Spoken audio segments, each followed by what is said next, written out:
in West Glamorgan. One day, a sharp young inspector testing all the dead whistle stops came to the box in West Glamorgan. "Tell me, Mr. Lewis," he said, "what would you do if trains were approaching from opposite directions on your line at 100 miles per hour?" I put the signal on red," said Cassius. "No, Mr. Lewis, the signals do not work. Then I get the detonators and flares." "No, Mr. Lewis, they are defective too. Then I swing the bloody lamp." "No, Mr. Lewis, the lamp is smashed. And these expresses are thundering at one another at 100 miles per hour, only seconds apart on your line. What now, Mr. Lewis, what now?" Cassius paused and said, "Well, in that case..." Yes, Mr. Lewis." "In that case, I would sprint round to my buddy Roderick, who lives in a cottage at the back of my box, and I would say to him..." "Yes, Mr. Lewis." I would say to him, "Rod, come out here and see the biggest bloody crash you've ever seen in your life." Hello, you're Mr. Broacher. Ernest Broacher. Yes, of course. Well, what brings you to casualty, Mr. Broacher? It's the pain in me grillocks. Again. You know, me grillocks. Grillocks? Yes. That's what the doctor said last time. Slipped grillocks, he said. Yes, of course. Hold on a moment, would you? Pain in the grillocks. Where's that textbook? A, B, C, D, P. Pain in the... No. Wait a minute. F, G, H, I. Illnesses. Here we are. No. F, G, grillocks. No. Hell.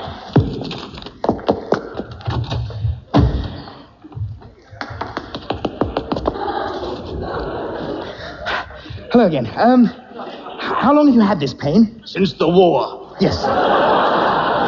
Right. Well, just slip your trousers off then and... What do you want there? I said me grillocks, not me bleeding... Oh, yes. No. Fine. Yes, I was just checking. Can't be too thorough. Bloody funny type of doctor you are. Yes, I am. Yes. You've had this trouble before, have you? Yes. They x-rayed me grillocks, saw what was wrong, and give me the injection. X-ray, did they? Look, which bit of the body did they x-ray? I mean, where did they sort of point the machine, you know? Well, sort of, ear and ear. Well, let's see. That's about 2 inches to the right of the left inguinal ligament and halfway to the rib margin. Just hang on a second.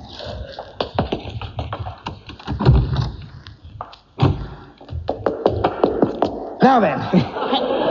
Hello, Fanshawe. You look a bit sweaty. Yes, look, didn't we have one of those plastic models of the abdomen with all sort of detachable organs and bits and things? Yes, it's in that cupboard.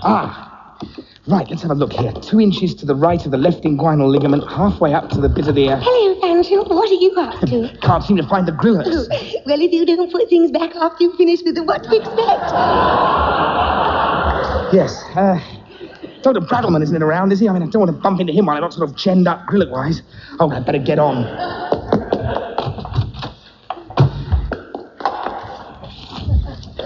Hello again. Did you say they gave you an injection? Yes. Was it a yellow injection like this one here, or a sort of clear one like this? Well, how should I know? Well, that's a shame, because if you had, you'd been able to... If you can't even sort out me bleeding grillocks... Anything wrong here, Fanshawe? Oh, Dr. Braddleman, sir. Oh, hello, Dr. Braddleman, sir. You remember me? Ernest Broacher, the grillocks. I don't care where you come from. I don't seem to... No, the pain in me grillocks. You give me the injection. Oh, yes, I expect I did. Did the trick, did it? No, made it worse. Early days, those. Really, Fanshawe, I'm surprised at you, a senior house surgeon, not being able to sort out this chap's grillocks. Just hold on a moment, would you?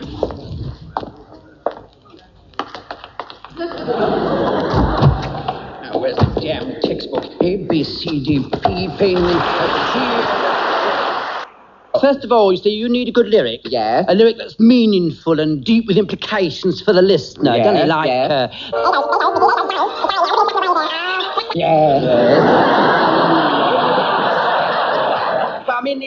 that's got your actual soul about Soul, it, hasn't it? yes. There's the party's over. It's all over, my friend. Lovely. No, that's lovely. That is poignant, isn't it? It's poignant. That is. I mean, Jewel and me, we get inspired in the strangest places. Yes, I can imagine. Yes, for instance, Julia often has blinding flashes in the bath. The bath, don't you? Oh, yes. Tell him about that. It comes over me in waves. Comes over me in waves. Then as soon as it comes over my eyes, I have to leap out and go straight down onto the upright while the muse is on me. While the muse is on him. Yeah, I see a sort of plug number. Oh! He's bold. Goes too. Well, now, what are you doing at the moment? Well, we're working on theme songs for television. You Things see? like Doctor Who, Stole My Heart Away. That's good. That stole my heart away. And then we did one for a TV serial. Do that one. The TV serial. Do that one. From the moment I heard your name, my heart was all aflame. I'll never be the same. You're my hunchback of Notre Dame.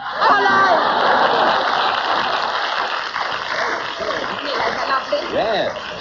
Oh, very moving. See, he was moved. He was really moved. But we are concentrating now on a speciality, which is theme songs for your horror pictures. You see, your actual horror picture. Would you like to hear our latest? I can hardly contain my indifference. Yeah. Oh. Right, on the piano, Jewel. Right. On the piano. Yes. She'll allow the lappers on the Striller's boner.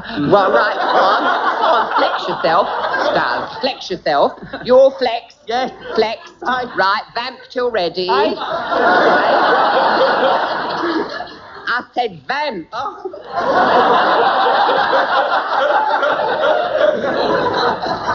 Don't flutter your eyelids. Ready? Yes. A 1, a 2. Rasputin, there's no disputing. Though you're a mad monk, you're not a bad monk. You make me sad, monk. That's what you do. Because Rasputin, you look so cute in a monastery built for two.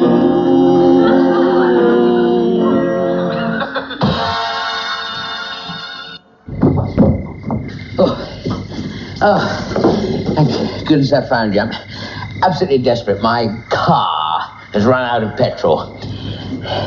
Yeah? My car has run out of petrol. You speak English at all? Oh, inglese, sì. Oh, good. You understand? Sì, inglese, sì. Bobby Charlton. Yes, Bobby Charlton. Yeah. Well, my car has run out of petrol up the hill 10 miles back with my wife and children in it, and I walked all the way down here to get the can of petrol to go back up the hill again. You know, I'm wondering, can you give me a lift? Bobby Charlton. Yes, you understand. Yeah, Bobby Charlton, yes.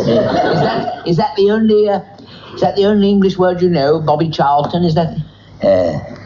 Jackie Charlton. Yes. Well, anyway, let's start again. My car is 10 miles up the hill, you see, and I walked all the way down here, and I can't go on anymore. Oh, more. Oh, you understand? Sì, Bobby Moore. Yes, I know. Anyway, it's nothing to do with that. My car, you see, my automobilia. Automobilia, sì, James Hunt. Well, my James Hunt is you know, it won't go any more. It is stopped. My James Hunt is stopped. He has no power. Oh, power, Tirona power. No, not Tyrone. No, forget that. No, it is run out of. It is kaput. You see, it is stopped. You know, Ford, Chrysler, Vauxhall, kaput. Oh, sì, Ford, Chrysler, Vauxhall, kaput, sì. Yeah, anyway, it is stuck up there. You see, with my wife and children. My wife and children, husband, wife. The husband, Pelcar, Teddy Johnson, you know what I was, Prince Philip, Queen Elizabeth. Imagine I am Prince Philip. Ah, Prince Philip, sì. Yes. Queen Elizabeth. Oh, viva Queen Elizabeth! She is, yes, she is up there with the two children, Prince Charles, Princess Anne, you see. That is right. And the car is stuck because the car needs petrol. See, gasoline. It needs food for the car. Food for the food. Fish and chips. Fish and chips.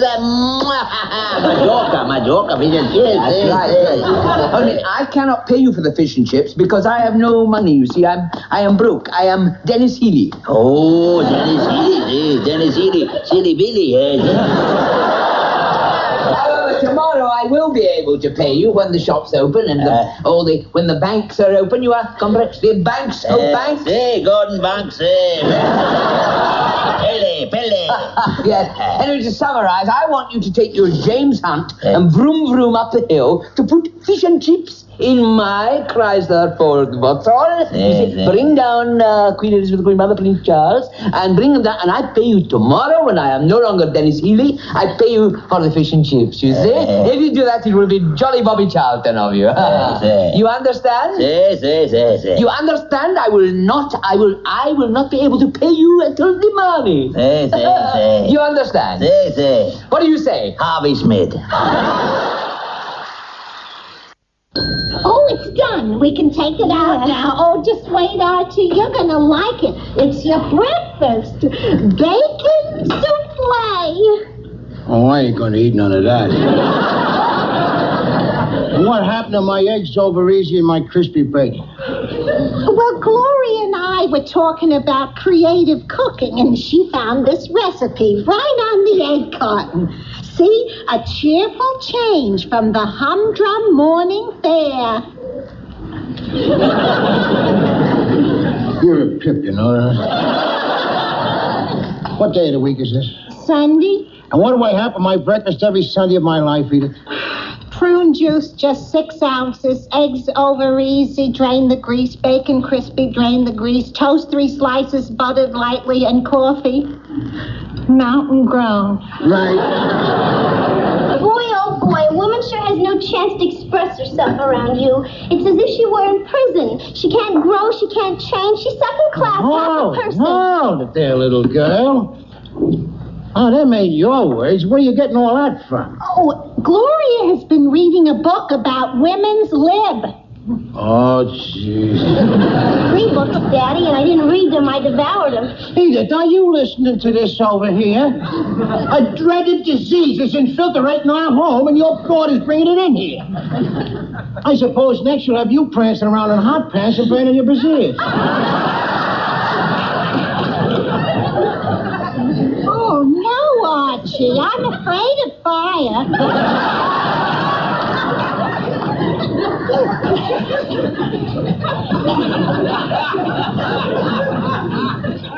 You see what you're doing to her?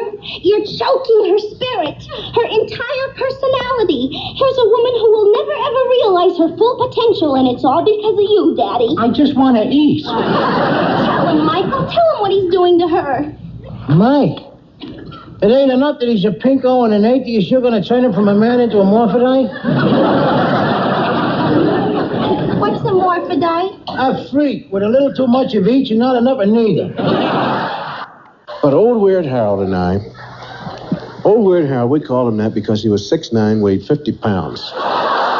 We used to use him to get the football out of the sewer. We used to go to every horror picture in the world. I'm telling you right now, we would go and we would see Frankenstein. We'd walk 100 miles to see Frankenstein. And mind you, we never saw the monster once. Never saw him once because we were too scared to look at him. And we had the best seats in the movie. We used to sit right up front. I mean, right up front. That's where you can see everything. You just look right up front there. And we'd say to each other, you going to look at the monster this time? Yeah. No, don't lie now. If you're not going to look at it and say that, you might as well get right on the floor now if you're not going to look at it. You didn't look at him the last time. Yes, I did. Don't lie. But look out. That's where we stayed for 12 days. Used to go home with 100 black juji fruits all on our backs. Yeah. So, my mother, we used to stay over and over and over trying to get to see the monster, but we couldn't do it. We were too scared. And my mother used to come for me. When you come home, get up off the floor and come home. You know, and the guys would rather say, hey, cuz, your mom came for you. Get up. You shut up. So my mother said one day, she said, I'm not coming for you. That's all. You know, you'll come home yourself. Walk under 9th Street Bridge in the dark by yourself if you don't know how to come home. Oh, Mom, you come home for us. So we're watching this one picture. And it was a heck of a picture. It was one of the greatest. They had Frankenstein, Wolfman, Dracula, the Hunchback, the Mummy. Everybody was in it. And Harold and I stayed on that floor. Our eyes were closed all day. We never came up one time for air. Every time there was somebody on that screen we didn't want to see. The Mummy's in there now. Oh, we don't want to look. We don't want to look. And we sat through about 12 showings of the same picture. You gonna look this time? No, get up off the floor. No, I ain't getting up nowhere. It ain't gonna get me. So, finally, during the cartoon, I got up and I looked around. And I said, hey, Harold, there's nothing here but grown-ups. And Harold said, yeah, because that's what he always says whenever I'm right. He's my closest friend, you know. I said, ask that man what time it is. Hey, mister, what time is it? It's 10 o'clock. Oh, Harold. Oh, Harold, we're in trouble. 10 o'clock, yeah. 10 o'clock, that's when the monsters come out. And my mom didn't even come for us, man. Well, she said she would, yeah, but she's supposed to come for us, man. She ain't supposed to let us go home at 10 o'clock with all the monsters out and things, man. And we walk out of the movie crying, oh, we got out, 10 o'clock. Now, the walk home, 9th Street Bridge has no lights whatsoever, which is it's the only way to get home. And we are sick. You're talking about 2 scared kids just walking, arm in arm, not even picking our feet up off the ground because we want to be ready. If the monster touches us, we want to be ready to jump straight up to heaven. When you pick one leg up, you take a chance on going sideways. And we got our leg. We're just sending our toes out 6 feet ahead of us like radar. Kids coming. Kids coming. And I'm telling you, really scared, ready to go any second. And I bumped into Harold. I said, Harold, did I bump into you? Harold said, no. I said, don't lie to me now, Harold. I said, if I bumped into you, say that I bumped. Even if I didn't bump into you, Harold, say that I bumped into you. Because if I didn't, we're going to get eaten alive. You know that, don't you? Harold said, well, you bumped into me. I said, okay, don't lie anymore. Now, I don't know the name of the wino that came out of the alley that emptied onto the 9th Street Bridge. I don't even care what the guy's name is, man. All I know is that he was wrong. That's all I can say. He was pure D wrong. You just don't walk out of an alley that empties on the 9th Street Bridge without making some sort of announcement. Warning little kids. Look out, little kids coming home from the Astor movie after seeing a whole lot of horror monsters. There's nobody that can hurt you. It's just a little old wino. And he came out. Now, I'm sure while filling out the accident report on this man, that the doctor said, what happened? I don't know. It was just 4 feet, ran right up my chest, danced on my head for a half hour, and then ran straight down my back, doctor. Well, did they say anything? Yes. They said, ah! Did you see them at all? Yes, it was a little kid riding on top of a tall, skinny one, and he was beating him with a stick, saying, faster, faster, you fool, you fool. Oh! Mr. Stickwell. Mr. Planfetti? Yes, you phoned me a couple of days ago, wasn't it? Yes, my secretary made an appointment, I believe. Would you like to sit down? Can I take your coat and hat? I think I'll keep it on. It's not exactly overheated in here, is it? Well, take a seat in here. Thank you. Yes. I understand you teach the piano. Yes, I do, yes. Could you teach me? Well, I've been teaching the piano for 5 years now. I don't see why you should be an exception. Have you had any musical training before now? I've had no formal musical education, but I have a certain sort of instinctive feel for it. I'm a very rhythmical person. Aye. All my family are very rhythmical. My mother was very rhythmical before me. And I know the basic things about the piano, the notes, the white ones, the black ones. The black ones play louder than the white, don't they? No, somebody's been leading you up the garden path there, I think of it. You couldn't get the same amount of volume out of the black and the white ones. There must be some reason for them being black and white, surely. Well, I suppose the same reason why some people are black and others are white, but there's no color bar on the piano. The black and the white mesh here together, Mr. Planfetti, I'm paying you to be a musical tutor, not a comedian. Can we start? Aye. Well, there's one thing I ought to bring up. It's the sordid subject of money. There's nothing sordid about money, Mr. Blanfetti. No, I suppose not, but I always get a bit embarrassed about it. The thing is, my lessons are a little expensive. 7 and 6.5 hours. I think I can run to that. Oh, that's all right. I didn't want to embarrass you, later you on. won't. No, fine. Well, Right, where shall we start? Well, I think first of all, learning the names of the notes most important. For instance, this is sort of generally accepted as the sort of middle of the piano. You see, middle C, and it goes up in alphabetical order. C, D, E. Yes, I don't like that very much, Mr. Blanfetti. It seems a bit complicated starting in the middle. Couldn't we start at the end here?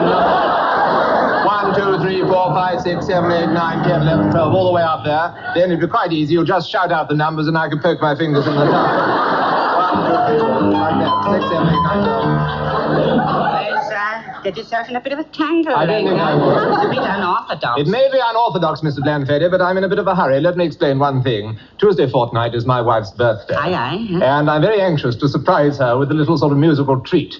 And I thought it'd be very nice if I could have learned something, and while she's having her birthday breakfast upstairs, champagne, flowers, cakes, that sort of thing, she could hear the music wafting up the stairs. There's one particular piece of music she's very fond of, which I'd like to get sort of mastered for then. Beethoven's Fifth. Could we do it? You're familiar with it, are you? Beethoven's Fifth thing?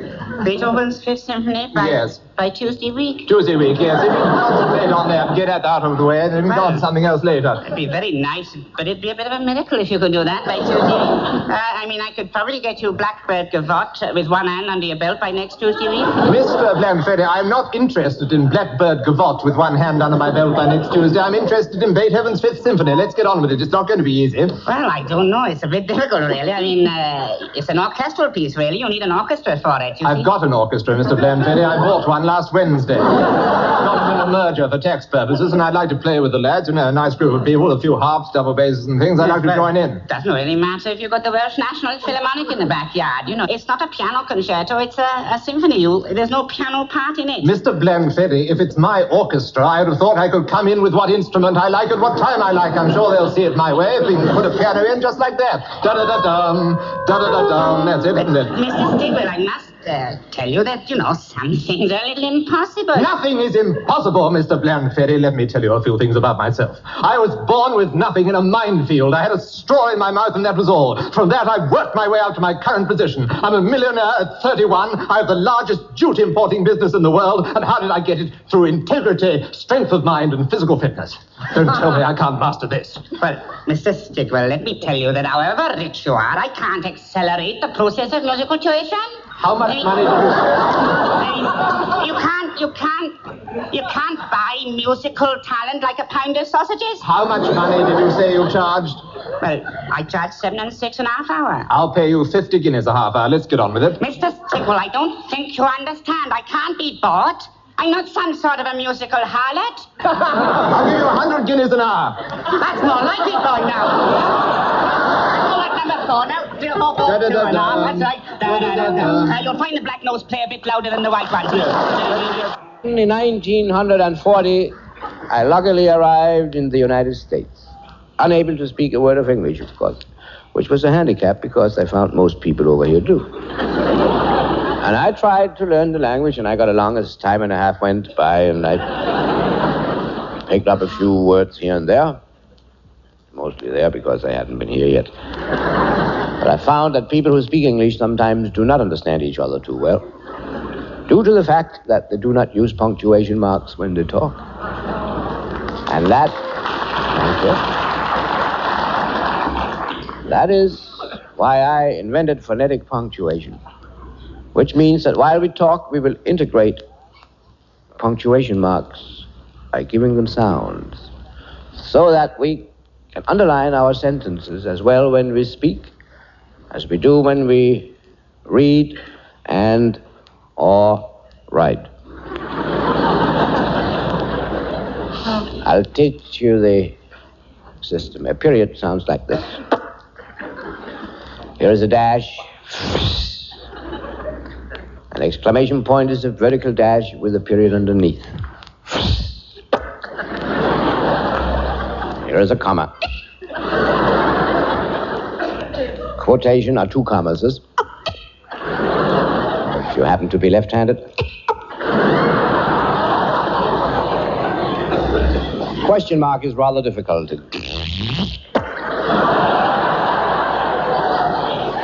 Finally, the colon. The two little dots. You know, you can put them either over or under each other. That is the sound for the colon. I have a book here, and I'm going to read to you a short story so you can hear how this system really sounds. This book was written by Shakespeare this time. Johann Sebastian Shakespeare. This is a pickpocket edition, by the way. I have a short story right here in the beginning of the book.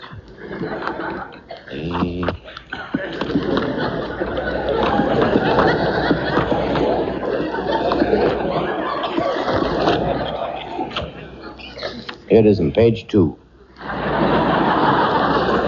In the open window, there suddenly came light.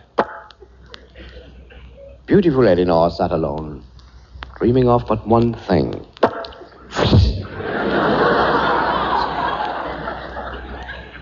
2 years had passed since she met Sir Henry. She could still remember the unhappy evening when her father had thrown him out. They had been sitting in the park, and Henry had said,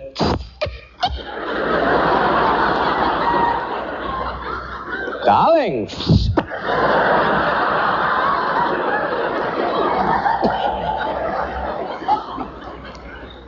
Is this the first time you have loved?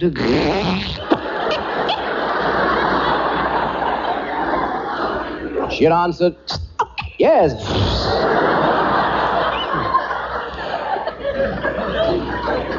But it is so wonderful that I hope it will not be the last.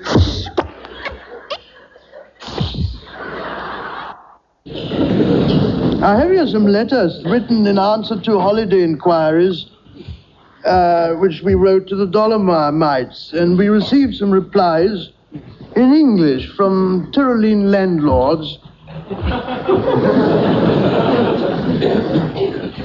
We have ample garage accommodation for your char.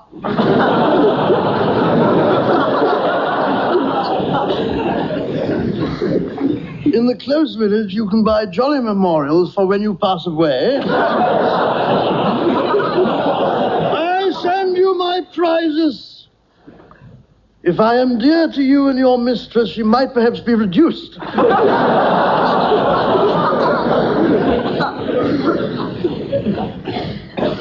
We are also noted for having children. Dear madam, this was to my wife.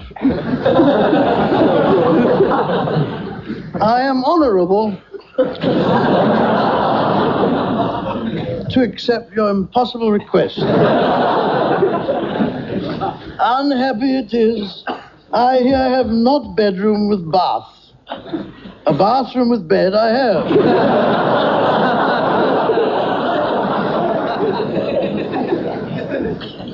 I can, though, give you a washing. With pleasure. In a most clean spring with no person to see. I insist that you will like this.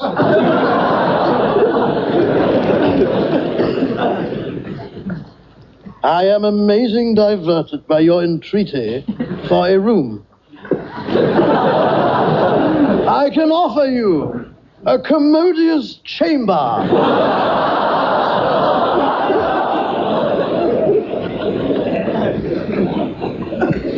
With a balcony imminent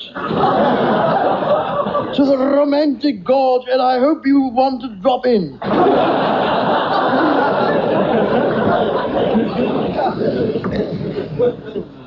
A vivacious stream washes my doorsteps. So do not concern yourself that I am not too good in bath. I am superb in bed.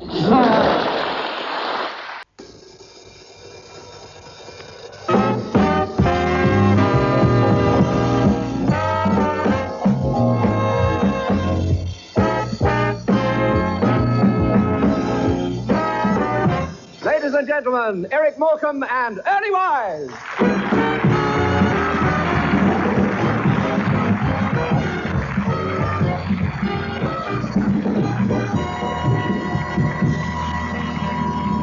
Thank you. That was absolutely marvelous. Wonderful. What do you think of it so far?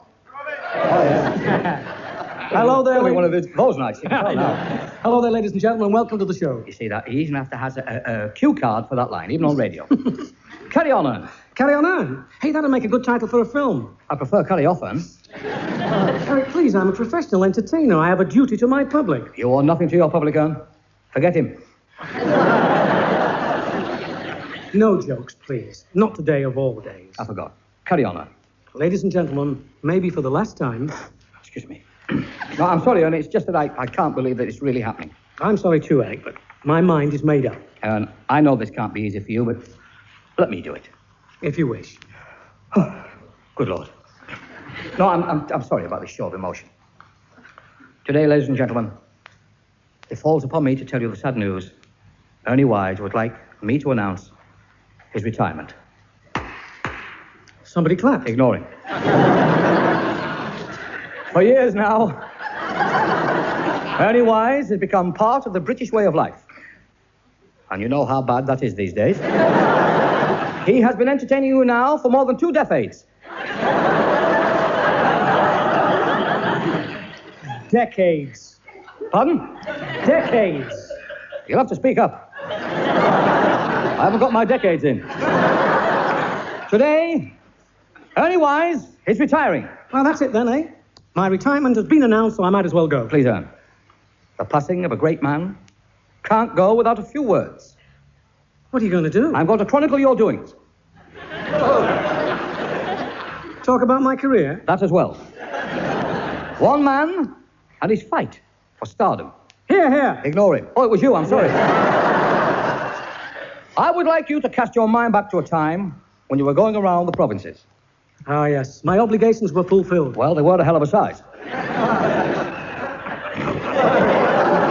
Keep it short. As you... Oh, I didn't read that one at all. No. As you started your quest for stardom, the world vibrated to the drums of war. Yes, a dreadful experience for all of us. For you more than most. When your country sent out for a plea for all able-bodied men to take up arms, you didn't hesitate. No. You put on your mother's frock and pleaded insanity. You didn't have to tell them that. It's appointed to the man. Anyway, the war came to an end, and Kaiser Bill was finally defeated. Kaiser Bill? Kaiser Bill, yeah! Wasn't that war? Oh, you mean the other one, the replay? I didn't see that one. No. The war in which he spent 2 years down a coal mine as a trainee pit pony. Look, if you're going to turn my retirement into a joke, I'm off. I'm sorry. We now move to a small theatre in the Midlands. Ernie Wise? Oh, Wise, yes. Ernie Wise has just come to the end of his first ever public performance. Oh, yes. That was a night to remember. You left the stage to thunderous applause and shouts of more. The audience had never seen anything like it. That's a fact. You walked off the stage and put your clothes back on. Well, it was a novelty act. I don't doubt it.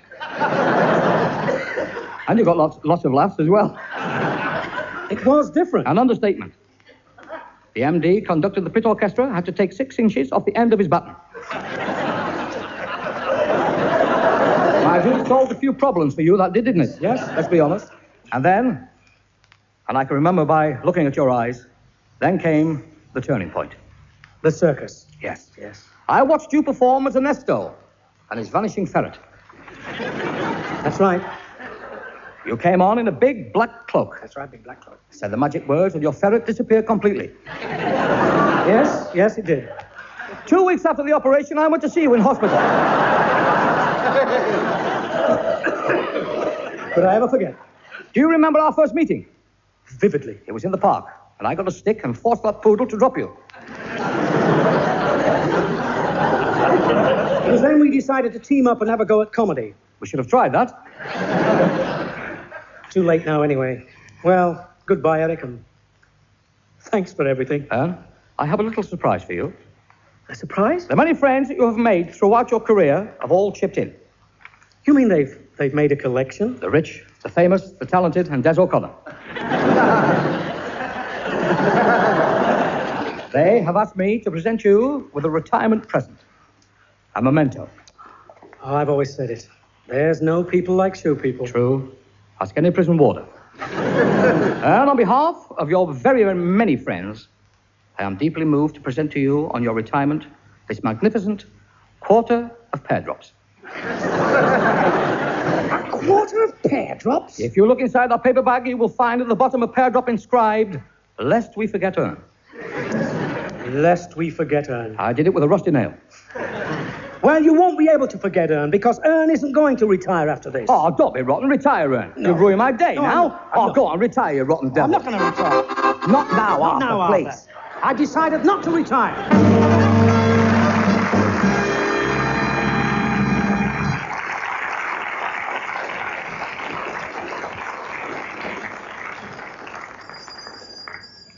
This is it, Ern. This is the shop where they sell lingerie. I know. I don't think I'll bother now. You've gone all red. There's no need to be shy. This place is known as the Nickery. This is like Aladdin's cave to you, isn't it? Oh, don't start. I feel embarrassed enough as it is. No need to be. You've got the money, they've got the goods. It's a simple business transaction. Now pull yourself together and leave it all to me.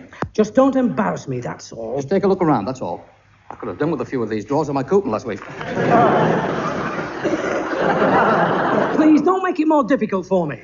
Can I help you? Yes, 2 pints, please. I knew it. Come on, let's go. Do you want my help, or are you going to buy the stuff on yourself? Help me, by all means, but keep the clever jokes to yourself. Now, what is it you're looking for? Woman's things. Women's things? Yes, well, yes. You see, it's his sister's birthday, and Ern asked her what she'd like, and she'd like some lingerie. Nether garments. Nether garments. To keep her nether warm. Could you tell me exactly what it is you want? Yes. Well, she wants, I believe it's called a brazier. Could I have a word with you, please? See, Ern, a brazier is something that night watchmen warm their hands on.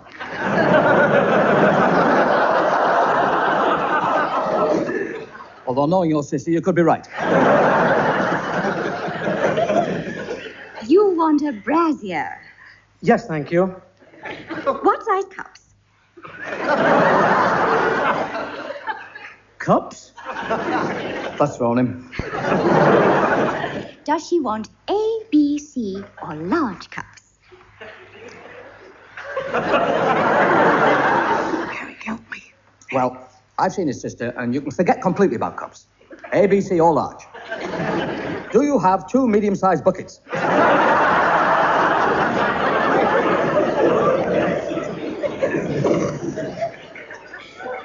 This is the largest size bra we have in stock. Those are marvellous. Come in handy at Christmas. We can boil 2 puddings at once. I'll take them. Shall I wrap them? No, put them on wheels and we'll ride them home. Anything else? Well, yes. She'd like, Yes? She'd like, well, what I mean is... Knickers. I see. How about these? The very latest thing. Very brief.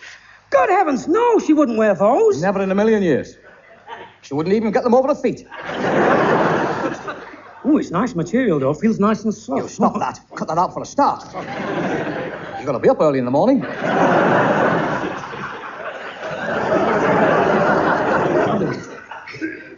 Have you got something more suited to a person of a somewhat modest disposition? I'll have a look, if you'll excuse me for just a minute. Certainly. Very helpful. A charming man. Why are you so nervous about buying these things? Who buys your underwear now? My sister. Oh. I had quite a job finding these bloomers. How could you lose those? The very thing. Yes, perfect for the sister. Keep the dust off her garters. How much are they, please? 50 pence. Half a knicker. Never fails with that one. Please. Now, don't hold them up like that, Anne. A sudden gust of wind and you could float right out of the shop. Your friend has a very warped sense of humour. He hasn't said a word. I'm very sorry about all this. Here you are, sir. Thank you, lady. A question? Yes?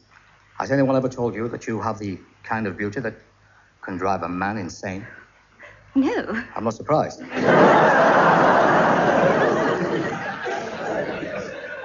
Are you coming, Eric? Just make a small purchase while I'm here. What do you want? A plate of cockles, please.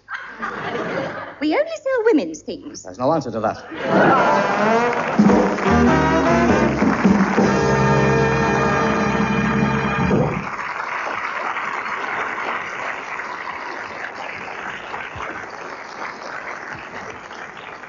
When I was told that I could have any female singer of my choice on our show this week, I chose the young lady I first appeared with when I started out in show business. Unfortunately, we couldn't get in touch with Florrie Ford. Most disappointing. Oh, yes. Nevertheless, I've got a marvellous female singer. I don't doubt it. I take great pleasure in introducing from north of the border, which is in Scotland, near Glasgow, our guest singer, Laura Lee.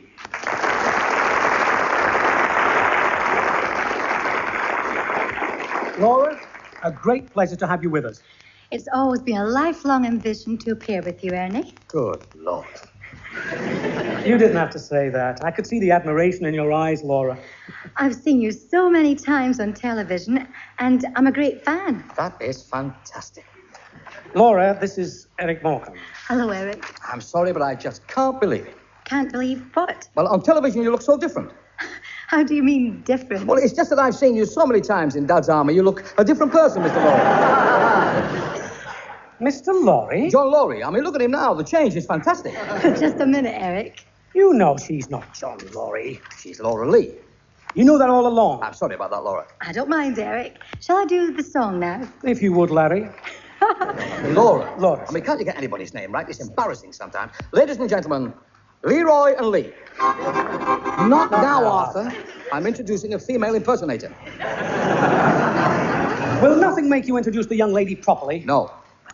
I think Luton will win the First Division Championship. Ladies and gentlemen, the very beautiful, the very talented, the very well-informed, the greatest singer in the world, and the biggest trawler I've ever met, Miss Laura Lee. Ladies and gentlemen, I am a BBC announcer. The wages aren't very good, so if you have any old socks or shirts, collar size 15 and a half, I would be most grateful. Having said that, I am now contracted to announce the appearance of the Ernest Wise players in the Barretts of Wimpole Street from the play of the same name entitled Elizabeth and Robert by Ernie Wise.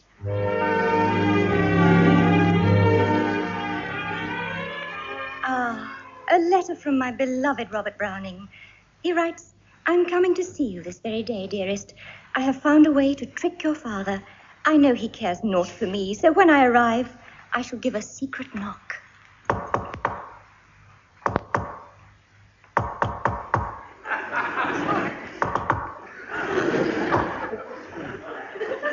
Come in, Robert.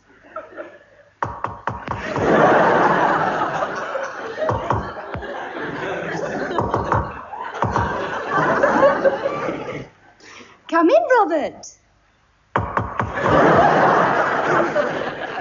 Robert, come in. Elizabeth, my beloved. Have you got anything for sore knuckles?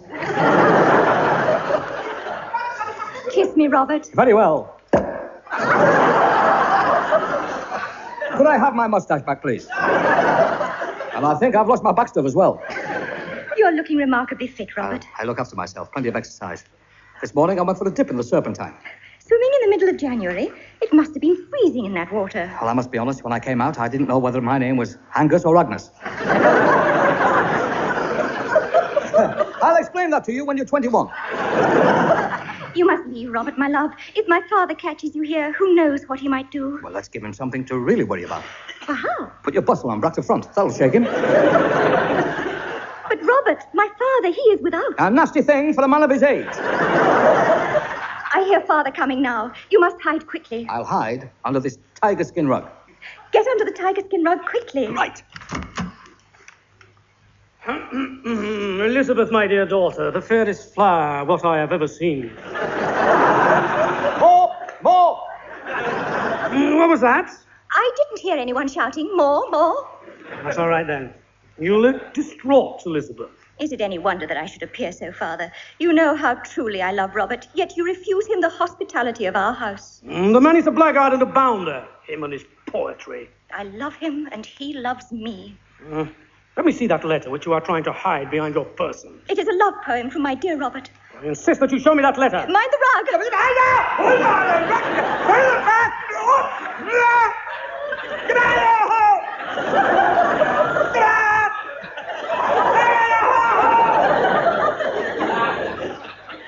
Don't overdo it.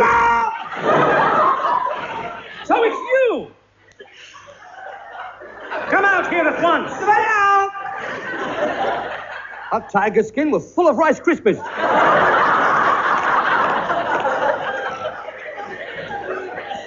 Are you Browning? Yes. It's my own fault. I was too close to the fire. Give me that letter, Elizabeth. No, Father. Take your hands off that young girl's communication.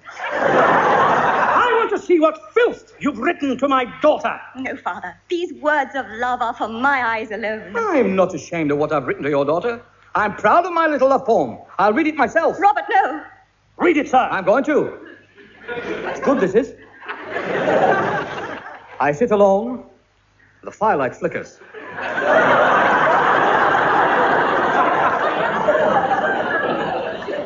I think of you in your navy blue cardigan.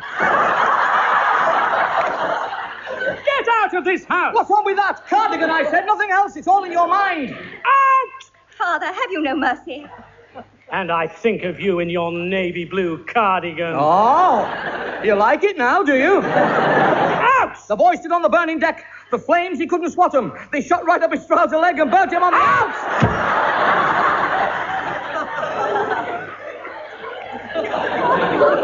Elizabeth, that your tender young ears should be exposed to such words distresses me. You don't seem to understand, Father. I love him, and I want to marry him. Nay, never. Nay, never, nay. Father, I'm no longer a little girl. Just a moment. Nay. Never, nay. Right.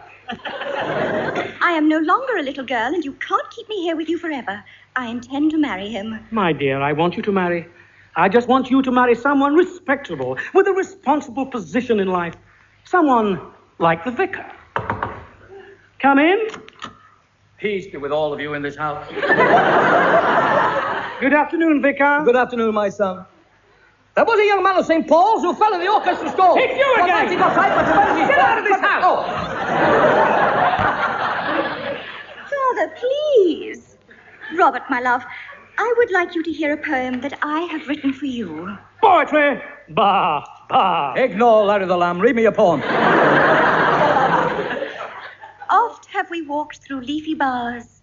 Those have been my happiest hours. The song of the linnet, the scent of the rose. I'm told that the blacksmith is one of those. Out! It's true.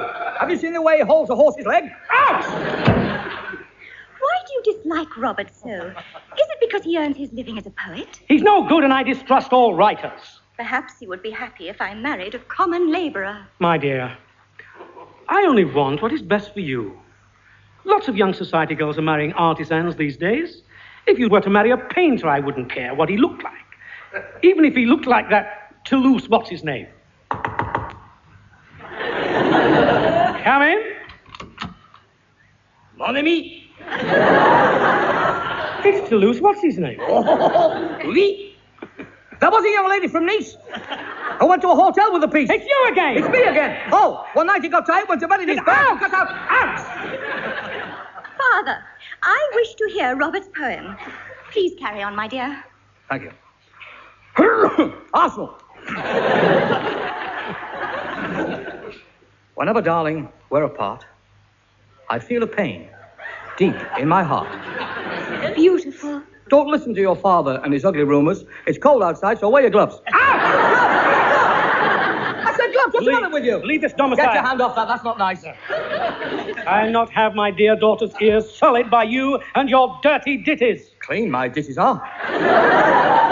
I washed them this morning. I'm warning you, sir. Good poems they are. They've been published, my poems have. I'm not impressed. You will leave this residence at once, sir. My poor Robert. I'm waiting. Very well. But this will have to be the last poem. There was a young lady from Reading. I don't think you should, Robert. I've told you before my poems have been published. 5,000 quid I got for my last book of poems. Now, where was I? There was a young lady from Reading. Well, I can't think of the next line. How much for your last book of poems? £5,000. I'll try again. There was a young lady from Reading. She felt something move in the bedding. A great line, sir. She did not jump when she saw this big lump. Knockout. Carry on, sir. It was the lodger he'd come for. How dare you? What have I said? Out! He's good, your dad is. He's good. Out, the pair of you! It's not me, it's you. Of course it's her. It's all in her mind. Out, out, out! What had this lodger come for? He'd come for his... Will you clear off? Out, out! Oh.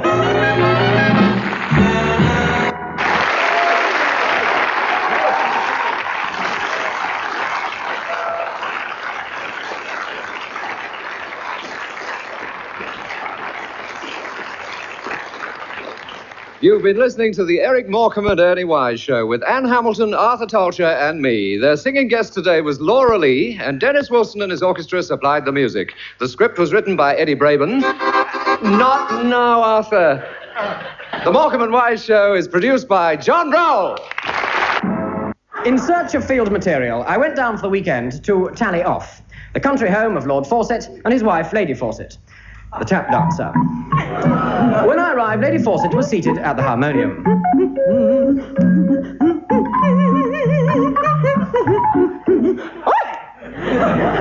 evening, young man. Good evening, Lady Fawcett. Is Lord Fawcett around? He's in the garden pottering. He's done a lot of pottering ever since we built a new conservative at the side of the house. It's very bad for him. He's been suffering recently from housemaid's knee. What did you do? I fired the housemaid. It made me wonder where Lord Henry caught his athlete's foot. It's an embarrassing position. Yes. Yes, it is, and not as good as many. As Lord Henry said afterwards, servants are so difficult to get hold of nowadays. Here's Teddy, my favourite nephew. Hello, you BBC chap here. I'll show you your room. Thank you. I do hope it likes me. Follow me. Follow me and mind where you put your feet. I'll just leave them by the door. This is my uncle's room, Viscount Coddles Fawcett, OBE, KCMG, MC Bart, PM, MP. He's nearly 2. This is my cousin's room, Mrs. de Vere Wellington, formerly the Honourable Virginia Fawcett. She lost the Honourable when she married. If not before. She used to share this room with her sister Clara, now Mrs. Pound. She married money. Lady Fawcett does have a further daughter, the ravishing Lavinia. Yes, she's been further than most of her daughters. And where does her son live? Oh, don't speak to me about her wicked, drunken son. He spends all his time haunting... Don't you mean bars? That as well. This is your room. Ring if you need anything. Ding dong. Quite right. And if that doesn't work, try the bell. That evening, there was to be a grand soiree. Upstairs, the butler was instructing the servants. The guests will be arriving at 8. Your job will be to carry them in, keep them happy, and make sure they keep their impoverished noble hands off the silverware. At tea time, the ravishing Lavinia, the family daughter, arrived for the weekend like a fresh morning lark. And there's nothing like a fresh morning lark. Hello, my Lord Father. Hello, ravishing Lavinia. Did you have a good holiday, Miguel? Oh, jolly super. I couldn't resist popping off to the sun. Isn't that rather a long way? Just my fatherly joke. I wish I was dead. Meanwhile, the major domo was briefing the chambermaids. You, sweetie, get into your briefs. Everyone and everything's coming down for the weekend. As the guests arrived, a footman announced them. Ravishing Lavinia. Hello. Hello. My lord droops and my lady with us. I'm not surprised, it's the heat.